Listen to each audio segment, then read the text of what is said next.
टेढ़े दांतों वाली बहू। जैस्मिन अपने माता पिता के साथ सोनिया विहार में रहती है। देखने में वो किसी परी से कम नहीं है।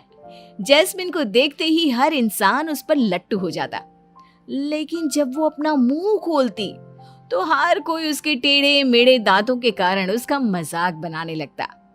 माँ, अब से मैं कॉलेज नहीं जाऊंगी, वहाँ सब मेरे दांतों का मजाक उड़ाते हैं।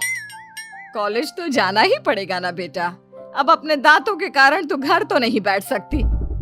माँ, मेरे दांत आप लोगों की तरह क्यों नहीं है? बेटा तू ना अपने दांतों को लेकर इतना परेशान मत हो। जो तेरा मजाक उड़ाते हैं ना, तू बस उन्हें इग्नोर कर। कब तक इग्नोर करूँ माँ?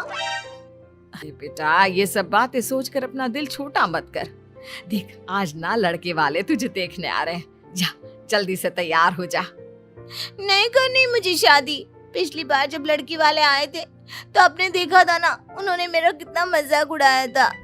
अरे बेटा सब लोग एक जैसे नहीं होते, क्या पता आज जो लोग तुझे देखने आ रहे हैं उन्हें तू पसंद आ जाए। और अगर ऐसा नहीं हुआ तो?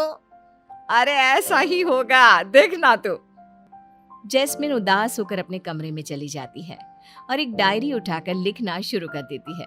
वो जब भी उदास होती या कोई उसका मजाक उड़ाता तो वो ऐसे ही डायरी लिखकर अपना मन हल्का कर लेती। कुछ समय बाद सोनू नाम का एक लड़का अपने परिवार के साथ वहां पहुंचता है। बहन जी, हमसे अब और इंतजार नहीं हो रहा, प्लीज अब तो अपनी लड़की को बुला लीजिए। हाँ जी, अभी बुलाती हूँ। जैस्मिन, जैस्मिन बेटा सबके लिए चाय लेकर आना तो। जैस्मिन सभी के लिए चाय लेकर बाहर आती है। पहली झलक में ही सभी उसे पसंद कर लेते हैं। हमने तो लड़के को देखते ही पसंद कर लिया है, आप हमारी तरफ से हाँ समझिए। हाँ बहन जी, आपकी लड़की तो बहुत सुंदर है, हमें अपने बेटे गौरव के लिए ऐसी ही लड़की चाहिए। हमारे तरफ से भी आप लोग हाँ ही समझ लीजिए। जैस्मिन बेटा, तुझे लड़का पसंद आया ना? जैस्मिन मुस्कुराने लगती है। उसके मुस्कुराने पर लड़के वालों को उसके टेढ़े मेढ़े दांत दिख जाते हैं, जिसे देखकर वो लोग गुस्से से आग बबूला हो जाते हैं। मम्मी, इसके दांत तो राक्षसों के जितने टेढ़े हैं। बहन जी, ये क्या भद्दा मजाक है? आप अपनी टेढ़े दांतों वाली लड़की को हमारे मत्थे पड़ना चाह रही थी क्या? अरे नहीं समधन जी, आप मुझे गलत समझ रही हैं। मैं आपकी कोई समधन वामधन नहीं हूँ, हम इस शादी से इनकार करते हैं जी। हाँ जी बिल्कुल। लेकिन अभी तो आपने मुझे अपनी बहू कहा था, सिर्फ दांतों के कारण आप मुझे अपनी बहू बनाने से इनकार क्यों कर रही हैं? अजीब जबरदस्ती है, जब हमें नहीं करनी शादी तो फिर क्यों पीछे पड़ी हो? और वैसे भी ना समाज में हमारी बहुत इज्जत है, तुम्हारे कारण हम अपनी नाक नहीं कटवा सकते। तुमसे मैं क्या, दुनिया का कोई भी लड़का शादी नहीं करेगा। अपनी शादी के सपने देखना छोड़ दो। बस फिर क्या था, इतना कहकर वो लोग वहां से चले जाते हैं। लेकिन इस बात का जैस्मिन पर बहुत गहरा असर होता है। वो रोते रोते अपने कमरे में चली जाती है और फिर से डायरी लिखने लगती है। अगले दिन। शीला, मुझे तो जैस्मिन की बहुत चिंता हो रही है, उसकी शादी होगी भी या नहीं? अरे थोड़ा शुभ शुभ बोलिए ना, आज नहीं तो कल जरूर होगी हमारी बेटी की शादी। मम्मी, अब मैंने फैसला कर लिया है, मैं कभी शादी नहीं करूंगी। अरे ये तू क्या बोल रही है बेटा? मैं सही बोल रही हूँ माँ, अब मुझे समझ में आ चुका है, ये दुनिया सीरत पर नहीं सूरत पर मरती है, और मेरे ये दांत मुझे कुरूप बनाते हैं। इसलिए अब ना आप मेरे लिए लड़का देखना छोड़ दीजिए। अरे बेटा, ऐसे हार नहीं मानते, जरूर होगी तेरी शादी। जैस्मिन बिना कुछ कहे वहां से चल देती है, जिसके बाद शीला और परितोष भी गहन चिंतन में पड़ जाते हैं। अब जैस्मिन की शादी कराने का एक ही रास्ता है। कैसा रास्ता? हमें उसकी धोखे से शादी करानी होगी। शादी तक जैस्मिन के टेढ़े दांतों की सच्चाई उनसे छुपाकर। और फिर शादी के बाद क्या? अगर उसके बाद उन्होंने हमारी बेटी को घर से निकाल दिया तो? ओफो, आप ना बहुत ज्यादा सोचते हो, बाद की बात में देख लेंगे। अभी आप जैस्मिन को धोखे वाली इस शादी के लिए मनाने के बारे में सोचिए। शीला और परितोष हाथ पैर जोड़कर जैस्मिन को शादी के लिए मना लेते हैं और शादी से पहले मुंह खोलने के लिए मना कर देते हैं। परिवार वालों को गिड़गिड़ाता देख जैस्मिन भी इसके लिए हाँ कर देती है और इसी तरह कुछ ही दिनों के अंदर जैस्मिन की शादी यश नाम की एक लड़की के साथ हो जाती है। शादी के अगले दिन, बहू, आज तेरी इस घर में पहली रसोई है, इसलिए पहले जाकर कुछ मीठा बना ले। जैस्मिन बिना कुछ बोले सीधा रसोई में जाकर खाना बनाने लग जाती है। थोड़ी देर बाद सभी के लिए हलवा बनाकर ले आती है। सभी हलवे की बहुत तारीफ करते हैं, लेकिन उसके बाद भी जैस्मिन कुछ नहीं बोलती। बहू, हलवा तो बहुत अच्छा बना है।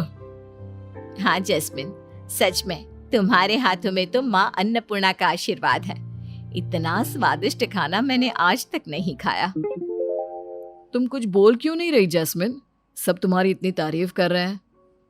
जैस्मिन हल्की मुस्कान के साथ सर झुका देती है। अच्छा बहू सुन, कल तेरी मुंह दिखाई की रस्म है, इसलिए जल्दी उठकर तैयार हो जाना। हाँ, जैस्मिन फिर से गर्दन हिलाकर जवाब देती है। बहू, ऐसे गूंगों की तरह सिर हिलाकर बात क्यों कर रही हो? मुंह में जुबान नहीं है क्या? लेकिन जैस्मिन कुछ नहीं कहती, जिससे निवेदिता के गुस्से का पारा हाई हो जाता है। देखो बहू, कल मेरे कुछ पड़ोस के लोग आकर तुम्हें देखेंगे।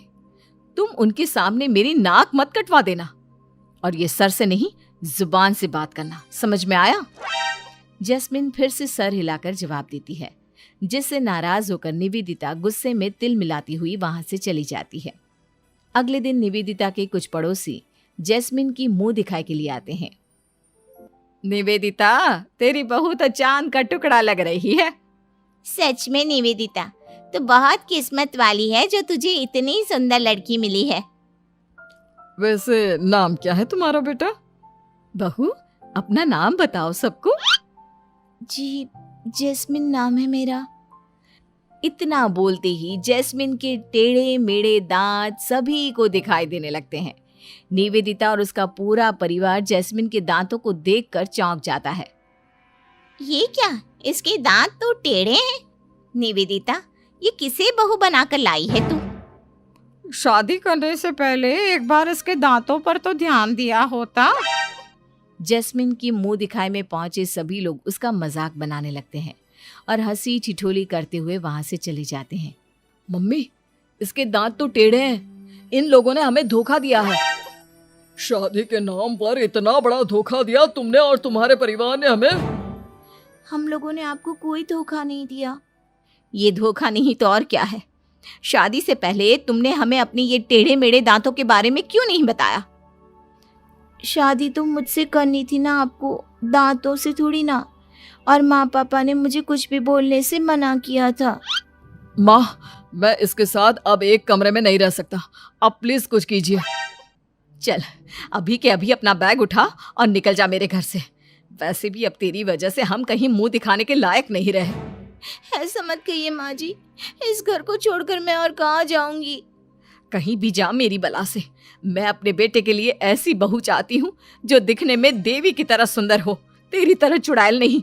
चल निकल जा मेरे घर से। भगवान के लिए ऐसा मत कीजिए माँ जी, मैं इस घर की बहू हूँ, आपके बेटे की पत्नी हूँ। मैं तुम्हें एक पल के लिए भी बर्दाश्त नहीं कर सकता। निकल जाओ यहाँ से। जैस्मिन रोते हुए अपने कमरे में चली जाती है और अपनी माँ को सारी आप बीती बताती है, जिसके बाद समाज की बदनामी का डर बताकर वो भी उसे अपनाने से इनकार कर देती है। जैस्मिन फिर से डायरी लिखती और अपना दुख दर्द उस बेजान डायरी से साझा करती। अगले दिन, तू गई नहीं अभी तक अपने मायके? मम्मी जी, मेरे मायके वाले चाहते हैं कि मैं यहीं रहूं आप लोगों के साथ। देखो, मैं तुम्हें अब आगे बर्दाश्त नहीं कर सकता। भगवान के लिए यहाँ से चली जाओ। सभी की बातें सुनकर जैस्मिन वो घर छोड़कर चली जाती है और अपनी शादी के कुछ गहने बेचकर एक छोटी सी झोपड़पट्टी में अपना रैन बसेरा करने लगती है। 3 महीने बाद, इस बार अपने बेटे की शादी में हम कोई जल्दबाजी नहीं करेंगे। आपने बिल्कुल ठीक कहा। इस बार हम लड़की को 3 से 4 बार अच्छे से देखकर ही शादी की बात आगे बढ़ाएंगे। देखते ही देखते निवेदिता अपने बेटे यश की दूसरी शादी कोमल नाम की लड़की से करा देती है। शादी के कुछ दिनों बाद ही यश बीवी की उंगलियों पर नाचना शुरू कर देता है और अपने माता पिता को ओल्ड एज होम भेज देता है। हमारा दिमाग खराब हो गया था जो हमने यश की शादी उस लड़की से करा दी।